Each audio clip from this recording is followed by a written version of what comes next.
একটি ঘটনা ছড়িয়ে পড়েছে সবখানে যে এক নারী তার স্বামীকে কিডনি দিয়েছিল, কিন্তু নতুন জীবন ফিরে পেয়ে স্বামীটি তার স্ত্রীর সাথে বেইমানি করেছিল পরকীয়া প্রেমের কারণে। তাহলে আমরা কি ভেবে নিব সব পুরুষ খারাপ? আসলে কথাটা একদম সত্যি না। এমনও তো হতে পারতো সেই পুরুষটি সারা জীবনের জন্য কৃতজ্ঞ থাকতে পারত তার স্ত্রীর প্রতি।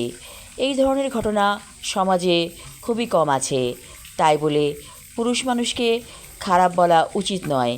কিছু কিছু মানুষ খারাপ হতে পারে, তাই বলে সবাই না। এমন অনেক নারীও আছে যারা পুরুষের সাথে বেইমানি করে, এগুলো আমরা দেখেছি। তাই বলে সব নারী কি খারাপ? তাহলে তো পৃথিবীটাই অন্য ধারায় চলতো। ভালো মানুষ আছে এবং থাকবে। এই খারাপ মানুষদের কাছ থেকে আমরা শিক্ষা গ্রহণ করব, তাই বলে আমরা নিষ্ঠুর হয়ে যাব না। বিশ্বাস ভঙ্গ করা যাবে না। বিশ্বাস ভঙ্গ করা মানে সংসারে অশান্তি। যেই পুরুষ এমন করেছে তার শাস্তি সে পেয়ে যাবে পৃথিবীতেই, সেটা আল্লাহর হিসাব। আমরা এসব নিয়ে ভাবব না।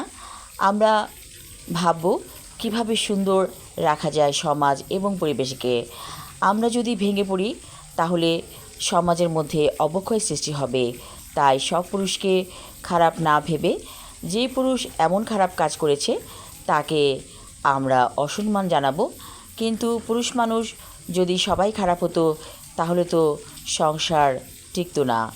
সংসার টিকে আছে ভালো নারী এবং পুরুষের কারণে, এবং এভাবেই চলতে থাকবে। সবাই ভালো থাকুন, সুস্থ থাকুন। ধন্যবাদ।